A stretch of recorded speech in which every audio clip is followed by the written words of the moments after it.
ঈদের আনন্দে যখন ঘরমুখী মানুষের ঢল নেমেছে ঠিক তখনই সেই ঈদযাত্রায় ঘটে গেল এক ভয়াবহ ট্রেন দুর্ঘটনা, যার কারণে উত্তরবঙ্গের সঙ্গে সারা দেশের ট্রেন যোগাযোগ কার্যত বন্ধ হয়ে গেছে।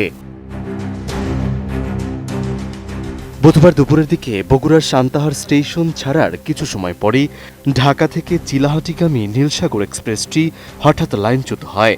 এতে ট্রেনটি ৯টি বগি লাইন থেকে ছিটকে পড়ে যায়, যাতে অর্ধশতাধিক যাত্রী আহত হন। ঈদে ঘরমুখ যাত্রীদের নিয়ে চলা এই ট্রেন দুর্ঘটনার পর মুহূর্তেই পুরো এলাকায় আতঙ্ক ছড়িয়ে পড়ে। এই দুর্ঘটনায় ওই অঞ্চলটির মানুষের এবারের ঈদের ঘরে ফেরার চিরচেনা আনন্দ পরিণত হয়েছে চরম ভোগান্তিতে। এদিকে প্রত্যক্ষদর্শীরা বলছেন কিছু গুরুতর ভুলের কারণেই এই দুর্ঘটনা ঘটেছে। বিশেষ করে যেখানে দুর্ঘটনা ঘটেছে সেখানে আগে থেকেই রেল লাইনের সংস্কার কাজ চলছিল। স্টেশন মাস্টার জানিয়েছে ওই স্থানে লাল পতাকাটা নিয়ে সতর্ক সংকেত দেয়া ছিল, কিন্তু সেই সতর্কবার্তা উপেক্ষা করেই ট্রেনটি প্রবেশ করায় পরিস্থিতি নিয়ন্ত্রণের বাইরে চলে যায়। একই ধরনের অভিযোগ করেছে রেল শ্রমিকরাও। তাদের দাবি অনুযায়ী কয়েকদিন ধরেই ওই লাইনে মেরামতের কাজ চলছিল এবং সে কারণে ট্রেনগুলো ধীরে চলার নির্দেশ দেওয়া হয়েছিল, কিন্তু ওই ট্রেনটি অতিরিক্ত গতিতে চলছিল এবং লাল পতাকা অমান্য করেই এগিয়ে যায়, যা এই দুর্ঘটনার প্রধান কারণ হিসেবেই দেখছেন তারা। যতগুলো ট্রেন আপ অ্যান্ড ডাউন করছে প্রত্যেকটা ট্রেনই স্লো ভাবে গেছে এবং কিছু কিছু ট্রেন এখানে দাঁড়াইছে। হ্যাঁ, কিন্তু এই ট্রেনটা যখন আসছে তখন এনারা কাজ করতেছিল, ওখানে লাল লাগানো ছিল, এখানে লাল লাগানো ছিল, কিন্তু ইঞ্জিনে প্রচুর লোক ছিল। আমার ধারণা ড্রাইভার সম্ভবত লোকের কারণে দেখতে পায়নি, লাল দেখতে না পায়, লাল কাটে আসে এই দুর্ঘটনাটা ঘটে। কোয়ালিটি সম্পন্ন আন্তর্জাতিক মানের still bar CSRM, committed for better still.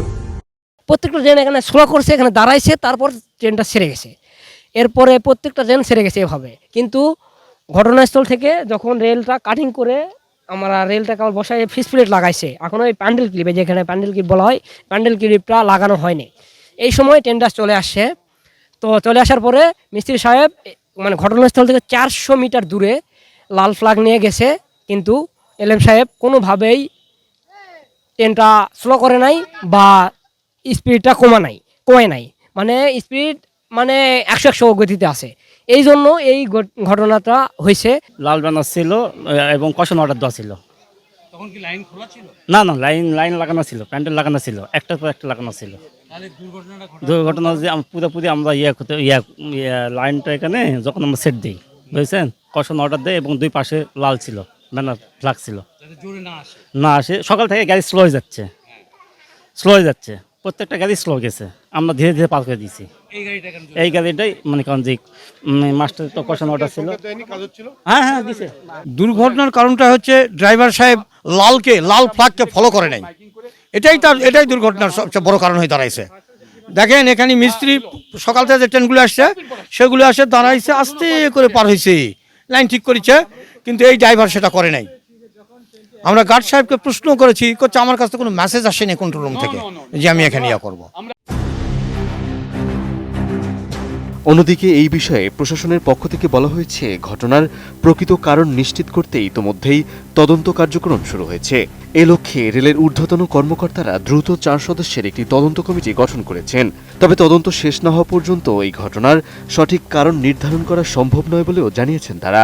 সারা রাতের মতো কাজ হবে কিনা এটা হলো রিলিফ ট্রেন আসলে বলতে পারবো আমরা, তো আশা করি হবে, এটা আশা রাখতেছি। আশায় তো মানুষ জীবন বাঁধে আর কি। আর সেকেন্ড হচ্ছে কারণটার জন্য তদন্ত টিম হয়েছে, তদন্ত টিম নির্ধারণ করবে। আর এই তদন্ত টিমের আমিও একজন সদস্য, 4 জনের তদন্ত টিম, সব চিফ লেভেলের কর্মকর্তা আছে, আমিও একজন। কাজেই এই ব্যাপারে আমি এখন কিছু বলতে পারতেছি না, কারণ তদন্ত টিম বের করবে। তবে সিগন্যাল মানে যখন দেওয়া হয়েছে এটার একটা ভুল বোঝাবুঝি ইনিশিয়ালি মনে হচ্ছে আছে, যে হয়তো এলএমকে যে সিগন্যাল দেওয়া হচ্ছে সেটা সে প্রপারলি ফলো করে না বা হয়তো সিগন্যাল সে পায় নাই, এরকম ইনিশিয়ালি মনে হচ্ছে। তবে এটা তদন্ত করলে জিনিসটা বের হয়ে আসবে আসলে কী হয়েছে।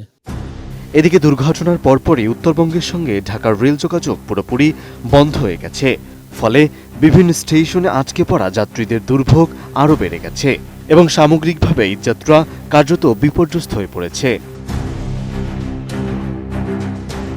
এত বড় দুর্ঘটনার পরও বড় ধরনের প্রাণহানি এড়ানো গেছে। তবে স্থানীয়দের মতে এই ঘটনা থেকে চালকদের জন্য কঠোর শিক্ষা নেওয়া জরুরি।